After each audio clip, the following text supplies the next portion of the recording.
우리말 성경 누가복음 6장 12절부터 16절까지의 말씀, 사도행전 1장 12절부터 14절까지의 말씀입니다. 그 무렵 예수께서 기도하시기 위해 산으로 올라가 밤을 새워 하나님께 기도하셨습니다. 발자 그중 12명. 예수께서 베드로라 이름 지으신 시몬과 그 동생 안드레, 그리고 야고보, 요한, 빌립, 바돌로메,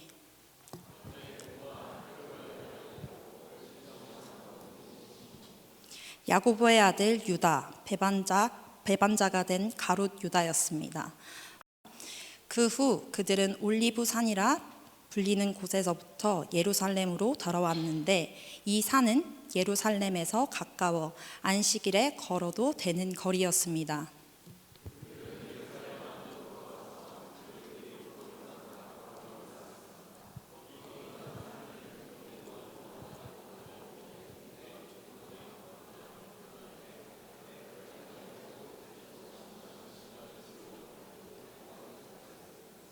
함께 읽겠습니다. 그들은 모두 그곳에 모인 여자들과 예수의 어머니 마리아와 예수의 동생들과 함께 한 마음으로 기도에 전념하고 있었습니다. 오늘은 당신의 열심이 위험한 이유라는 제목으로 하나님의 말씀을 나누기를 원합니다. 우리는 보통 그 사람이 악해서 그 사람의 인생이 무너지게 된다라고 생각을 합니다.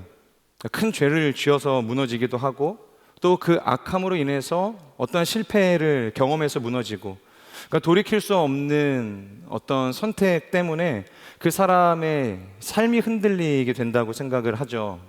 물론 그런 삶의 무너짐들도 있을 것입니다. 그런데 어떤 사람들의 삶을 가만히 지켜보면 생각보다 그렇게만 무너지지는 않는 것 같습니다. 오히려 더 자주, 더 깊이, 그리고 더 오랫동안 사람을 무너뜨리게 되는 것은, 그러니까 노골적으로 행하는 그 악함 그 자체가 아닐 때가 있다는 것이죠. 이제 가령 이런 장면을 한번 떠올려 볼까요? 그러니까 누군가에 대한 한 20초짜리 영상이 온라인에 올라오게 됩니다. 그러니까 앞뒤 맥락이 다 잘려져 있고 누가 먼저 무슨 말을 시작했는지도 알 수가 없는 것이죠. 그런데 사람들은 그 짧은 영상 하나를 보고 이미 마음에 판결을 내리기 시작을 합니다. 그러니까 댓글은 순식간에 재판장이 되기 시작하고, 공유 버튼이라는 것은 돌멩이가 되게 되고, 또 확신은 실제 있는 팩트, 증거를 대신하게 된다는 것이죠. 그러니까 어제까지는 생명부지의 사람조차 이제는 내가 다 안다는 듯이 그 사람의 인생을 파헤치기 시작한다는 것이죠. 그런데 정말로 무서운 게 뭐냐면, 그런 우리의 행위 이후에 돌을 던지는 사람들이 스스로를 악하다고 생각하지 않는다는 것입니다. 지금 내가 행하고 있는 이 일들에 대해서 조금도 꺼려하지 않는다는 것이죠. 오히려 스스로 정의롭게 느끼기도 하고, 자신은 진실의 편에 서 있다고 느끼기도 하고, 더 나아가서 지금 자신이 쏟아내는 이 분노는 옳은 것이라고 외치기도 한다는 것입니다. 심지어 그것은 하나님을 위한 열심으로 이어질 수도 있는 것이죠. 그러다 보니까 점점 자신이 틀릴 수 있다는 이 생각조차 하지 못하게 된다는 것입니다. 바로 그런 점에서 사람은 악해서만 무너지는 것은 아니라는 생각을 하게 됩니다. 그러니까 자신이 붙들고 있는 것, 그러니까 선하다고 하는 것들을 내 마음 가운데 믿기 시작할 때, 그 확신에 더 큰 나의 확신을 쏟아붓기 시작할 때, 그래서 그 안에 내가 행하는 이 열심이 정당하다고 믿기 시작할 때 우리의 삶은 더 위험하게 된다는 것입니다. 그래서 이 본 회퍼라는 분은, 그러니까 역시 인간의 위기를 단순히 도덕적인 타락, 이 윤리적인 문제 때문이라 이렇게 정의하지 않습니다. 뭐라고 이야기하냐면, 그는 스스로 판단하고 성찰하는 능력을 잃어버린 채 시대적인 분위기에 휩쓸려 아무 비판 없이 맹목적으로 동의하게 될 때 인간은 악한 것보다 더 심각한 상태에 빠질 수 있게 된다. 그렇기 때문에 저는 오늘날 우리가 당면한 진짜 위기는 무엇인가를 생각할 때 지식의 부족보다는 길 상실의 문제다라는 것입니다. 그 지식이 부족해서가 아니라, 그 정보가 부족해서가 아니라 우리가 어떠한 길을 가야 할 것인가에 대한 길의 부재라는 것이죠. 그러니까 끝도 없이 쏟아지는 이 정보의 홍수 속에서 무엇이 왜곡된 정보인지, 무엇이 참인지 거짓인지를, 그리고 우리가 무엇을 믿어야 할지를 차분하게 성찰할 수 있는 그 능력의 부재, 그 분별력의 부재가 정말로 큰 문제라는 것이죠. 저는 이 지점에서 자연스럽게 이 로마라는 한 위대했던 나라를 떠올리게 됩니다. 여러분, 로마는 칼로만 제국을 정복했던, 세계를 정복했던 제국이 아니었죠. 로마는 굉장히 독특하게 길로 세계를 정복했고 또 그렇게 얻어냈던 패권을 유지했던 나라 아니었습니까? 군대가 움직여야 했고, 그리고 또 물자가 실려야 했고, 또 황제의 명령이 떨어지면 자신들이 정복했던 그 수많은 지역까지 황제의 명령이 전달되어질 수 있어야 되는 나라였다는 거예요. 그것을 어떻게 그들이 하게 되었는가? 바로 길로 만들어낼 수 있었다는 것입니다. 잘 만들어진 길을 통해서 그 모든 것들을 가능하게 했다는 것이죠. 그렇기 때문에 로마에서는 이 길이라는 것은 단순한 도로 이상의 의미를 가지고 있다고도 볼 수 있습니다. 그들에게 길은 이 제국의 질서가 흘러가는 통로가 될 수 있고, 로마의 힘이 작동하는 어찌 보면 방식이라고도 이야기할 수 있겠습니다. 그리고 세계 끝까지 이 로마 황제의 통치를 흘려보내는, 밀어넣는 이런 구조적인 역할을 이 길이라는 것이 했다는 것이에요. 다시 말씀드리지만 로마 제국에서 이 도로망의 존재는 단순한 편의시설이 아니라 군사 이동이었고 행정의 통제였고 모든 교역을 가능하게 할 수 있었던 핵심 기반이었다는 것입니다. 이걸 조금 더 현실적으로 생각을 해보면 그런 겁니다. 국경 끝 이 변방에서 반란의 조짐이 보이면 어떻게 됩니까? 군대가 지체 없이 움직여서 그 반란군들을 제압해야 되지 않습니까? 그러니까 그 전쟁이 길어지면 식량과 장비는 계속해서 그 길을 따라서 보급해줘야 되지 않겠습니까? 그러니까 새로 점령한 지역에는 이 총독의 행정 명령과 이 세금 체계가 잘 전달되어지고 수급되어질 수 있어야 했다는 것입니다. 그런데 길이 끊기면 군대도 끊기는 것이고, 군대가 끊기면 통치도 끊기게 되는 것이고, 통치가 끊기면 제국의 전체적인 질서가 흔들리게 될 수 있다는 거예요. 그러니까 길을 낸다는 것은 단순한 토목 작업 이상이었다는 것이죠. 이 제국 전체의 신경망을 만들어내는 일이었다는 것입니다. 그래서 길을 낸다는 것은 흙을 깔고 돌을 미는 그런 어떤 기술적인 작업만을 이야기하는 것이 아니었습니다. 방향을 정하는 것이 그들에게 가장 중요한 것, 그리고 그 방향을 정해서 그 방향이 흘러가게 해주었던 것, 그것이 길이었다는 것이죠.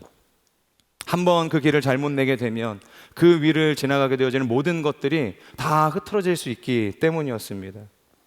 이 토목과 건축 쪽에 계신 분들은 아마 잘 아실 거라는 생각이 들어요. 처음에 이 1도 차이가 대단하지 않은 것 같지만 나중에는 이 벽이 맞지 않게 하고 선을 맞지 않게 하고 구조를 다시 뜯어 고치게 하는 수준이 된다는 것입니다. 그러니까 처음에는 미세했던 이 어긋남이라는 것이 결국 마지막에 이르러서는 모든 것을 다시 새로운 판으로 깔아야 하는 수준이 되는 것이죠. 가령 시작점에서 방향이 1도만 틀어져도 100m 앞에서는 1.7m가 틀어지게 됩니다. 1km 앞에서는 17m죠. 그리고 10km 앞에서는 174m가 틀어지게 되는 것입니다. 처음에 그 1도의 차이가 그 엄청난 오차의 범위를 만들어낸다는 것입니다. 그래서 성경도 보면 바울이 디모데를 양육할 때 그 목회 서신에서 뭐라고 이야기를 하냐면, 목회에 있어서 가장 중요한 태도를 이 연수했던 이 디모데에게 뭐라고 권면하냐면, 디모데후서 우리 2장 15절의 말씀을 같이 한번 볼까요? 뭐라고 이야기하냐? 너는 진리의 말씀을 옳게 분별하라. 여기서 옳게 분별하다에 해당하는 헬라어가 보시는 것처럼 오르도토메오라는 단어가 사용이 됩니다. 이 전통적으로 많은 학자들에게 다양한 이 의견들이 있었고 이 번역의 형태가 존재하는데 핵심은 딱 하나입니다. 그게 뭐냐면 바로 말씀을 비틀지 말고 곧게 다루라는 것이죠. 바울은 디모데에게 뜨거워지라고 이야기하지 않습니다. 뭔가 화려한 목회를 하라고 이야기하지 않고 오히려 곧게 해야 한다. 그러니까 정도를 걸어가야 한다 이야기하는 것이죠. 성실함만이 아니라 정확성이 더 중요하다는 이야기를 하는 것이죠. 다른 말로 하면 열정만이 아니라 뭡니까? 방향이 중요하다는 이야기를 하는 것입니다. 저는 이 단어를 볼 때 앞서 우리가 나누었던 이 로마의 길이 떠오르는 것이죠. 그들이 길을 옳게 낸다라고 이야기했을 때 그 옳게 낸다라는 것이 동일한 단어가 사용이 된다는 것입니다. 길을 낸다는 것, 말씀을 옳게 분별한다는 것, 이것이 똑같은 헬라어 오르도토메오라는 단어라는 것이죠. 그러니까 바울이 말하는 게 이런 긴장 아니겠습니까? 말씀을 내 기분대로 휘게 만들지 말라. 1도의 휘어짐도 경계하고 주의해야 한다라는 거 아니겠습니까? 하나님의 말씀을 내 주장에 맞게 잘라 쓰지 말라는 것입니다. 말씀을 내 분노와 내 편 가리기의 도구로 사용하지 말라는 것, 그리고 곱게 다루고 바르게 정직하게 내라는 것입니다. 하나님의 말씀으로 하나님께 가는 길을 내야지 자기 확신으로 자기 욕망으로 가는 길을 내지 말라는 이야기 하는 것입니다. 저는 우리의 삶이 성급하게 내린 자기 확신 위에 세워지는 인생이 아니라 진리 위에 내려진 이 오르도 토메오, 옳게 분별되어져서 하나님이 원하시는 하나님 나라에 이르는 길이 되기를 축복합니다. 자, 오늘의 본문으로 다시 돌아가 보겠습니다. 앞서 우리가 나누었던 것처럼 자기 확신 가운데, 자기 열정 가운데, 자신의 믿음 가운데 인생의 길을 내고 있는 한 사람이 소개가 되죠. 그는 바로 예수님의 10번째 제자였습니다. 누굴까요? 그는 시몬이었죠. 저는 12제자 중에서 10번째 제자에 해당되는 이 시몬이 굉장히 중요하다는 생각을 하게 됩니다. 이 이름 또한 우리가 앞서 나누었던 작은 야고보와 같이 대단한 설명이 들어있지 않습니다. 야고보도 이 작다는 거 하나로 지난주 설교를 하지 않았습니까? 오늘도 결국에는 이 시몬이라는 이름 앞에 붙어있는 그 한 단어로 결국에는 하나님이 우리에게 무엇을 요구하는가를 볼 수 있게 된다는 것이죠. 무엇입니까? 시몬의 이름을 수식하고 있는 그 단어, 그는 열심당원이었다는 것이죠. 열심당원 시몬. 바로 이 표현 하나가 이 사람은 단순히 조용했던 인물, 그저 그랬던 인물, 영향력 없던 인물이 아니었음을 보여주고 있는 것이죠. 시몬이라는 제자, 그는 열심당원이었습니다. 근데 열심당원은 당시 젤롯이라는 단어로 사용이 되어졌죠. 이 젤롯은 직역하면 가슴에 칼을 품고 사는 사람이었습니다. 젤롯, 열심당원, 가슴에 비수 하나씩은 반드시 꼽고 이제 살았던 사람이죠. 그의 내면에는 무엇인가 본인이 붙들고 있는 강력한 열심과 뭔가 이 비전을 붙들고 있었던 사람이었다는 것입니다. 당시 유대 사회에서의 젤롯이라는 이름은 로마 지배를 견디지 못했던 사람들이었죠. 그래서 이스라엘 회복과 독립망을 온전히 갈망했던 사람들. 좀 과격할 수 있지만 그 이스라엘 회복이라고 한다면 모든 것들을 할 수 있노라 결심했었던 사람들을 열심당원이라고 이야기했고 젤롯이라고 이야기했다는 거예요. 그러니까 시몬의 이 가슴 한켠에 묻어두었던 그 칼은 어디를 향하고 있었을까요? 바로 이스라엘의 회복 아니었겠습니까? 그러니까 이스라엘이 회복하기 위해서는 로마가 무너져야 했겠죠. 그러니까 끊임없이 로마로 하여금 이렇게 싸움을 거는 일들, 그것이 열심당원들이 했던 일이었다는 것입니다. 그런데 그들의 이 행동들이, 그리고 이 열망들이 얼마나 극단적이었는지 아주 잘 보여주는 역사 기록이 하나 있는데, 요세푸스의 기록에 보면 이런 이야기가 있습니다. 그는 이 유다와 로마 전쟁의 마지막 국면을 다루고 있었던 이 마사다 전투에 대해서 이야기를 하거든요. 당시 마사다라는 요새에서 끝까지 로마에 저항했던 한 무리가 있었는데, 그 무리는 사회 서쪽 높은 절벽에서 세워진 그 마사다라는 요새에서 약 960명 정도 되는 인원으로 모였다고 합니다. 로마의 압도적인 군사력 앞에서도 피하지 않았고 항복하지 않았고 끝까지 투쟁해서 맞섰던 사람들이었다는 것이죠. 그러니까 마음으로는 그들은 로마를 짓밟고 싶었죠. 정복하고 싶었습니다. 그런데 현실은 달랐습니다. 로마의 압도적인 군사력, 조직력으로 인해서 밀릴 대로 밀려서 결국에는 이 마사다라는 현실까지 밀려오게 된 것이죠. 그리고 그곳에서 이 최후 항전을 하게 된 것입니다. 하지만 항전도 잠시, 이제 곧 있으면은 턱밑같이 추격해 온 이 로마로 인해서 그냥 다 죽게 되어지는 상황인 것이죠. 죽지 않으면 포로로 잡혀갈 수밖에 없는 상황이었다는 거예요. 그런데 그때 무슨 결정을 그들이 한 줄 아십니까? 이길 수 없으면 그냥 포로로 잡혀가면 되잖아요. 근데 그들이 얼마나 이 로마라는 제국을 싫어했는지, 그리고 투쟁하기를 원했는지 마음 한켠에 숨겨둔 칼이 아니었고 실제 자신들이 들고 있었던 칼을 가지고 서로를 향해서 휘두르기 시작했다는 것입니다. 그러니까 로마라는 이 거대 제국을 우리가 함락시키지는 못할지라도 자신들이 로마에 의해서 죽임을 당하거나 그들의 포로로 끌려가는 이 수치를 당할 수 없다라고 생각을 했던 거예요. 그런데 문제는 유대 율법에 자살은 하나님께서 금지하셨거든요. 그러니까 생명은 하나님께 속한 것이라고 모세의 율법을 통해서 말씀하지 않으셨습니까? 그러니까 자신의 목숨을 끊는 그 율법을 범할 수가 없는 거예요. 그래서 어떻게 하냐? 모두가 율법을 어기기보다는 한 사람이 이 모든 죄를 짊어지고 가자라고 생각을 했다는 거예요.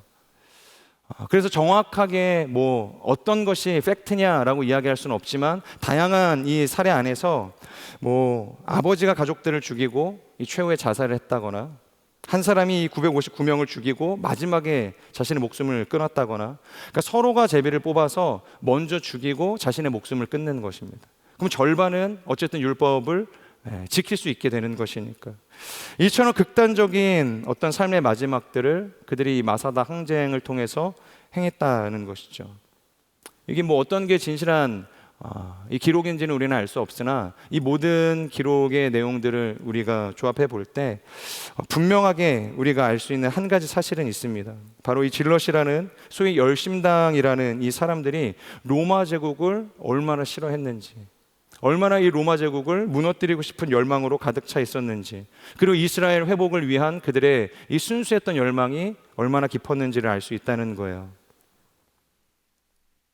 그 중심에 있었던 사람이 바로 오늘 소개되고 있는 열심당원 시몬이었다는 것이에요. 만약에 여러분들이 열심히 오늘 누가복음의 말씀을 보면 산에 올라가셔서 예수님께서 기도하고 내려오셨다고 이야기하죠. 그리고 제자들을 불러 모으셨다고 이야기했는데 그때 12명의 제자를 호명하시는 거죠. 그때 여러분이라고 한다면 이 시몬을 콜링하시겠습니까?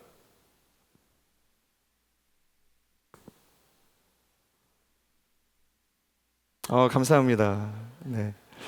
콜링할 수 없죠. 저 같아도 아마 콜링하기 어려울지 모르겠어요. 누가 그러더라고요.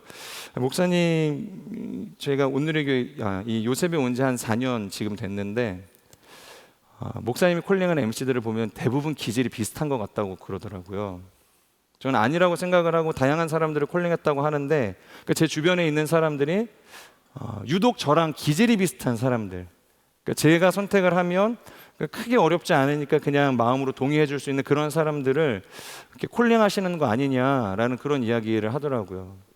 내심 저는 아니라고 했지만 실제적으로 결과가 그렇게 보여주는 것 같아요.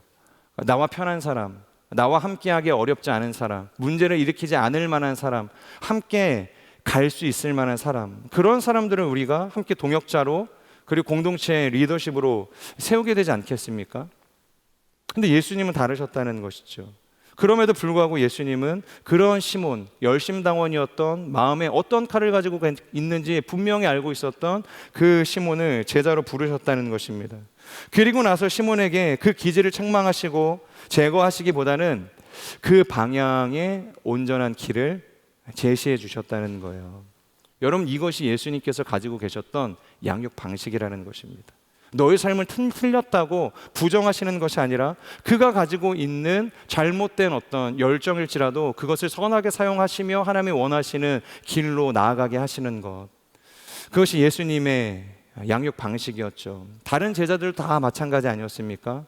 야고보와 요한은 여전히 예수님이 부르셨음에도 불구하고 우레의 아들들이었죠. 빌립은 여전히 계산이 앞던 사람이었고, 이 도마는 예수님께서 죽으시고 부활하신 그 장면을 봄에도 불구하고 의심 많은 사람이었습니다. 하지만 예수님은 여전히 제자들을 아꼈고 사랑하셨고 포기하지 않으셨다는 거예요. 그리고 그들이 가지고 있는 기질과 성격을 나무라지 않으셨다는 거예요. 오히려 그것들을 제거하기보다 명확하고 분명한 방향을 세워주셨다는 거죠. 그 열정이 누구를 위해서, 무엇을 위해 타올라야 할 것인지를 분명하게 조정해 주시는 것, 그것이 예수님이셨다는 거죠. 그런 의미에서 저는 오늘 이 본문이 사도행전 1장이 의미심장하다는 생각이 듭니다. 우리 사도행전 1장 6절의 말씀 같이 한번 읽어볼까요? 시작.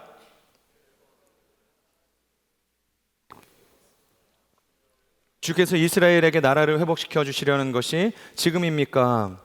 본문을 보면 이 질문을 공동체 전체의 질문으로 이야기하는 것 같죠. 그러니까 누군가를 특정해서 이야기하고 있지는 않습니다. 그러니까 공동체 전체가 가지고 있는 퀘스천처럼 이야기를 하고 있어요. 근데 우리는 알죠. 이 질문 속에서 분명히 시몬이라는 사람이 내면에 품고 있는 그 마음의 의도가 드러나는 것처럼 보이는 거예요. 그 시몬의 숨결이 간접적으로 느껴지고 있는 표현이라는 것입니다. 이것은 단순한 호기심이 아니었고 이미 누군가의 삶에서 너무 오랫동안 붙들고 씨름했던, 그리고 염원하고 기대하고 있었던 갈망의 언어라고도 볼 수 있는 것이죠. 그러니까 이 질문은 정보를 넘어서는 것입니다. 단순한 궁금증을 넘어서는 질문인 것입니다. 이 질문은 그 갈망을 어떻게 하면 종결시킬 수 있는가, 해답의 문제인 것이었고, 더 깊이 말하면 그 사람의 존재를 규명해 줄 수 있는 존재의 문제였다는 것입니다. 중심의 문제였다는 것이죠. 어디로 와서 어디로 가서 인생을 마무리해야 할 것인가에 대한 키에 대한 질문이었다는 거예요. 여러분, 우리도 그렇지 않습니까? 보통 사람은 머리로만 생각하지 않죠. 사람은 자기가 사랑하는 방향으로 무엇이든 생각하고 해석하게 됩니다. 그래서 사람은 자기가 오랫동안 품어온 이 갈망과 이 욕망의 방향으로 성경도 읽게 되는 것이고, 하나님도 찾게 되는 것이고, 사역도 하게 되는 것이고, 나의 현실의 문제도 해석하게 되는 것이죠. 그리고 그 상태에서 하나님의 존재를 기다리게 된다는 거예요. 그분을 갈망하게 된다는 것입니다. 그러니까 너무 위험한 것 같아요. 차라리 노골적으로 드러내는 악의는 우리가 명확하게 잘못됐다, 틀리다, 맞다 이야기해 줄 수 있는 지점이 명확한데, 이런 것들은, 그러니까 신념과 이 열심의 언어를 입은 이 왜곡이라는 것은 때로는 좋은 믿음처럼 보여지고 그렇게 느껴질 때가 있다는 거예요. 그래서 잘못된 길임에도 불구하고 우리가 그것을 단정지어서 아니라고 이야기할 수 없게 된다는 것입니다.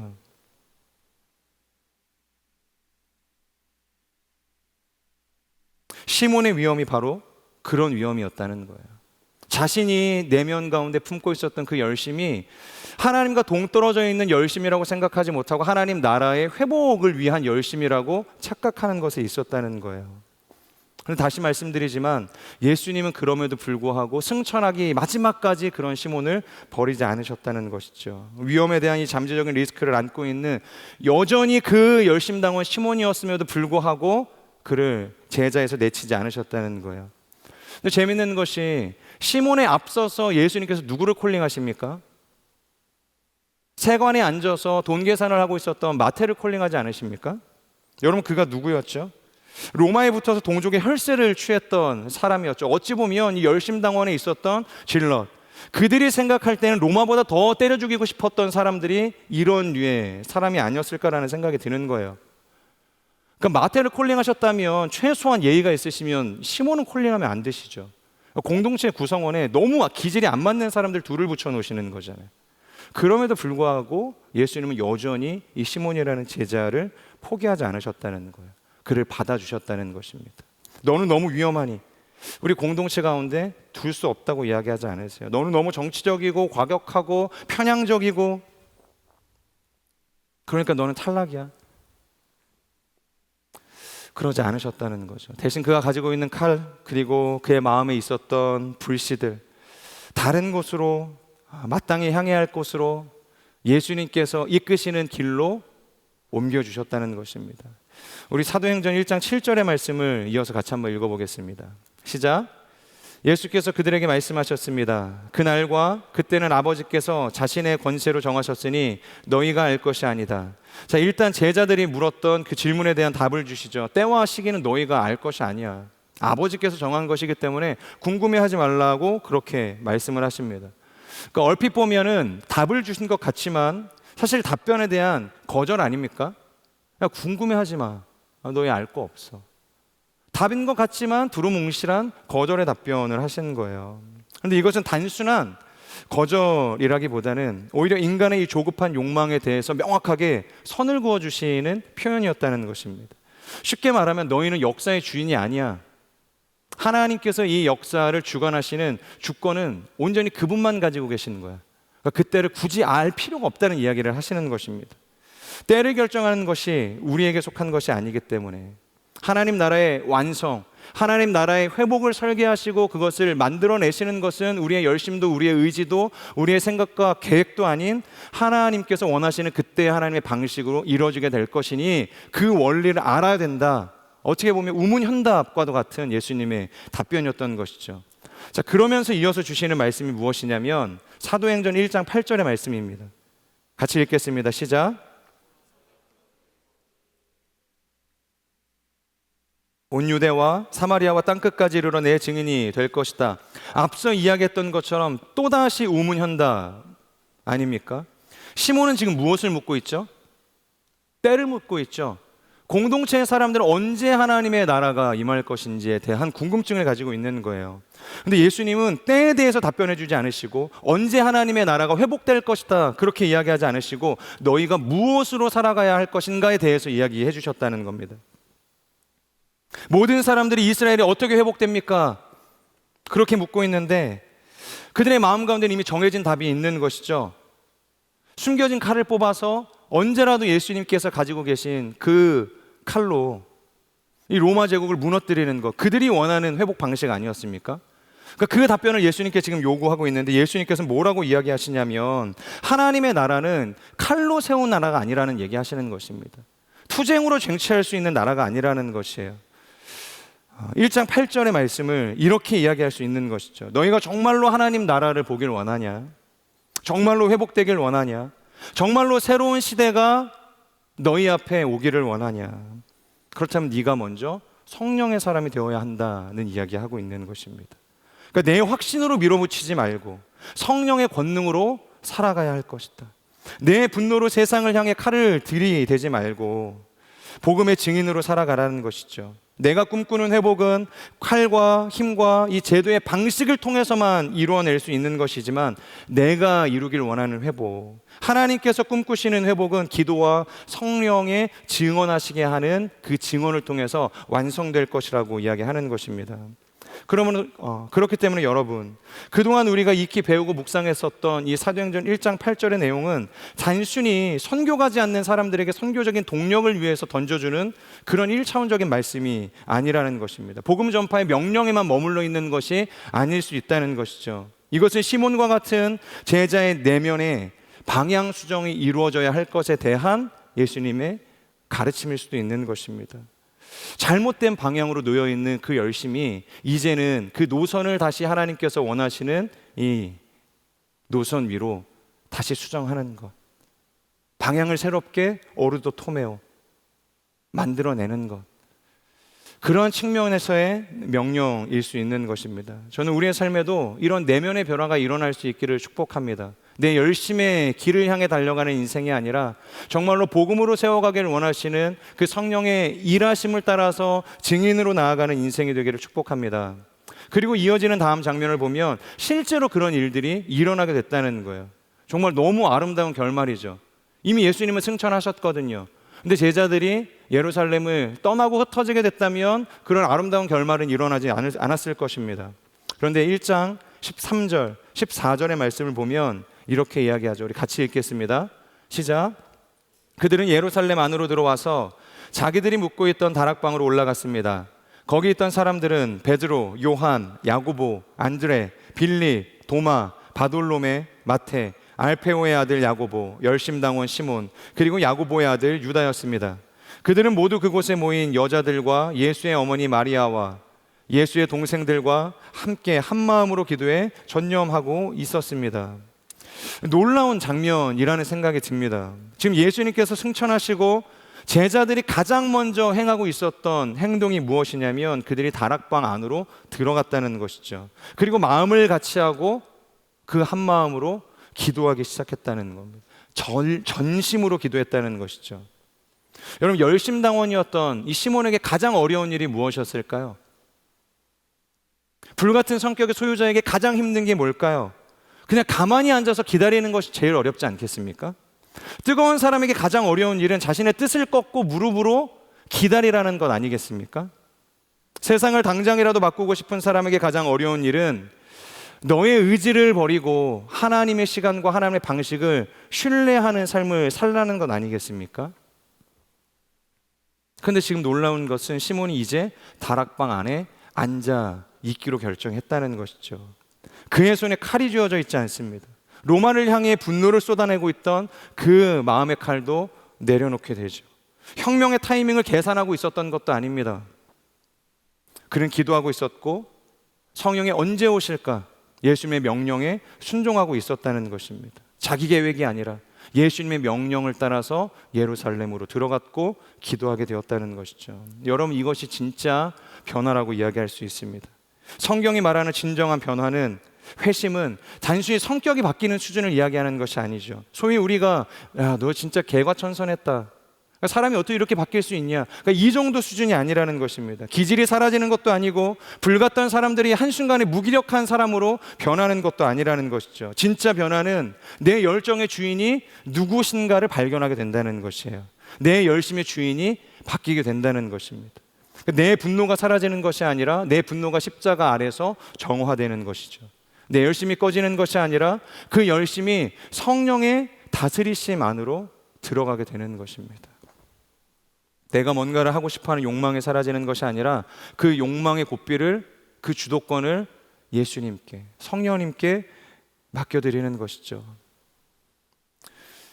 기독교에 관한 이 초기 전승들과 그림들을 살펴보면 유독 이 물고기 모양의 형상의 이 그림들이 많이 발견된다고 합니다. 왜냐하면 이 물고기라는 것은, 이 상징은 초대교회 성도들에게 굉장히 중요한 의미가 있었다고 이야기를 하죠. 우리가 잘 아는 것처럼 이 초기 교회가 세워질 그 당시에 얼마나 많은 어려움이 있었습니까?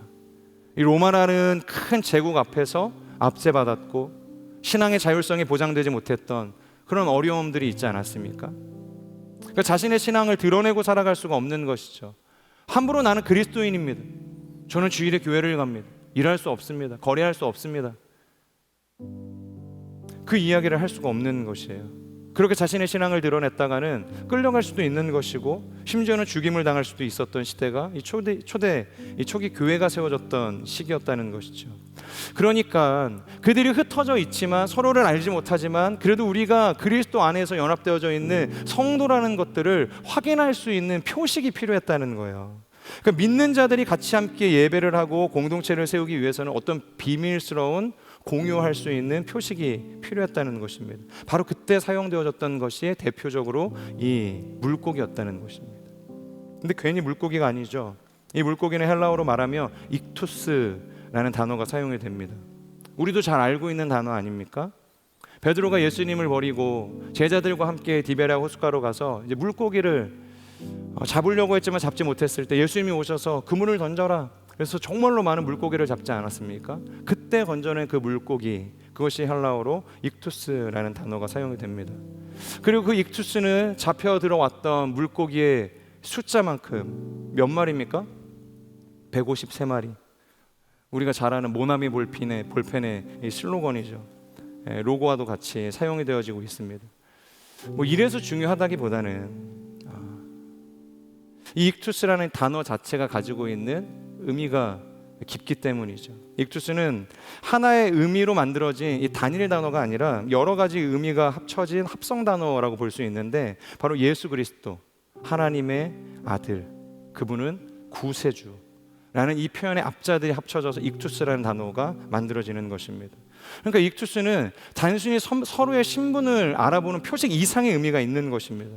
바로 내가 그리스도인입니다, 내가 하나님의 아들 예수 그리스도를 믿습니다, 그분이 바로 우리의 구세주이십니다, 나는 그분을 사랑합니다, 나는 이 복음을 위해서 나의 삶을 드리는 인생입니다. 마치 이 신앙의 선언과도 같은 것, 그것이 이 익투스, 이 물고기 모양을 사용하는 사람들의 모임이었다는 것입니다. 그런데 놀라운 것이 이런 익투스 물고기 그림이 시몬이라는 예수님의 제자를 그려냈던 수많은 그림에 항상 빠짐없이 등장을 했다는 거예요. 이 시몬의 그림이 그려지는 그 순간 속에 항상 이 익투스가 그려져 있었다는 겁니다. 이게 무슨 의미겠습니까? 무엇을 상징하길 원했을까요? 그것은 바로 시몬이라는 사람이 가는 곳곳마다 예수 그리스도의 증인으로 살아냈다. 그의 걸음이, 그의 발자취가 남겨지는 자리마다 그는 더 이상 칼을 품은 자로 기억되는 것이 아니라 예수 그리스도, 그분이 주신 십자가 복음을 마음 가운데 품으며 그 정신으로 살아냈던 사람이라는 것을 후대의 사람들이 기억하기 위해서 시몬의 그림 위에 물고기 그림을 그리기 시작했다는 거예요. 여러분, 시몬은 한때 로마를 향해서 분노했던 사람이었죠. 한때는 민족의 회복이 가장 큰 소원이었고 그것을 위해서라면 자신의 생명을 내걸 만큼의 열정이 있었던 사람이었습니다. 그리고 하나님을 향한 믿음마저 자신의 이 민족적, 이 정치적 회복이라는 프레임 안에서만 이해할 수밖에 없었던 초라했던 신앙을 가지고 있었던 사람이었다는 거야.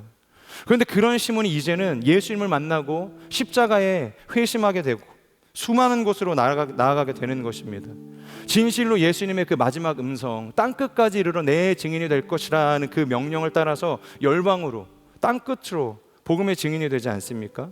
그는 아프리카로 나아갔고 더 멀리 페르시아와 같은 지역까지 복음을 들고서 나아갔다고 이야기합니다. 그리고 심지어 그의 마지막 삶은 어디로까지 이어지게 되냐면 바로 복음의 증인으로 살다가 순교하는 자리로까지 나아가는 것이죠. 여러 전승에 따르면 조금씩은 상이한 표현들을 사용하고 있지만 가장 대표적으로는 그가 동일한 열심당원이었던 유다와 함께 복음을 전하다가 토백 혀짐을 당하는 최후를 맞이했다고 이야기를 합니다. 이처럼 예수의 복음 위에 세워진 그의 인생은 더 이상 자신의 이 열망을 이루기 위한 삶이 아니라 자신의 모든 열심과 열망을 예수 그리스도의 복음, 하나님 나라의 진실한 회복을 향한 길로 맞춰진 인생이었다는 것입니다. 저는 우리의 삶도 이와 같기를 소망합니다. 꼭 순교하는 인생 살라는 이야기가 아니라 우리가 가지고 있는 왜곡되고 일그러져 있는 하나님께로 향하지 못했던 우리의 이 열심을 다시 한번 오르도토메오 재조정해서 하나님 나라의 진정한 회복으로 나아가는 인생이 되기를 원하는 것입니다. 내 안에 숨겨둔 칼을 나의 욕심을 이루기 위한 수단으로 삼는 것이 아니라 하나님 나라를 위해서 기꺼이 사용할 수 있는 저와 여러분이 되기를 주님의 이름으로 축복합니다. 우리 같이 함께 기도하겠습니다. 하나님, 오늘 주시는 말씀을 기억합니다. 시몬의 인생, 그의 마음 가운데에는 그 누구도 부러뜨릴 수 없고 꺾어낼 수 없었던 강력한 칼을 끌어안고 있었던 인생이었습니다. 그것은 무엇이든 할 수 있었던 열정을 가지고 있었던 투쟁적인 인생이었습니다. 하지만 예수님께서는 그 투쟁의 방향이 잘못됨을 아시고 그를 책망하고 그 칼을 버리게 하시기보다는 진실로 예수 그리스도께서 무엇을 위해 죽으셨는지를 그에게 알게 해주셨고 하나님께서 꿈꾸시는 진정한 이 땅의 회복이 무엇인가를 그에게 알게 해주십니다. 그래서 더 이상 그의 내면 가운데 있었던 그 칼은, 그 열망과 그 열정은 자신이 원하는 회복을 향해서 사용되어지고 나아가는 인생이 아니라 진실로 하나님이 원하시는 그 나라의 회복을 위해서 드려지게 된 줄로 믿습니다. 하나님, 우리의 마음 가운데 있는 잘못된 열심들, 정말로 우리의 욕망을 따라서 드려졌던 우리의 모든 이 불순종의 이 칼들을 내려놓게 하여 주시고 다시 한번 성령의 권능을 따라서 예수 그리스도의 증인된 삶으로 나아가는 하나님의 사람들이 될 수 있도록 역사하여 주시옵소서. 시몬과 같은 거룩한 인생으로 나의 삶을 드릴 수 있도록 나의 인생의 모든 길을 오르도토메오 전면 재수정하는 인생으로 나아갈 수 있도록 성령 하나님 역사하여 주시옵소서. 우리 함께 말씀을 기억하며 우리의 삶을 주 앞에 올려드리며 우리 통성으로 기도하며 나아가도록 하겠습니다.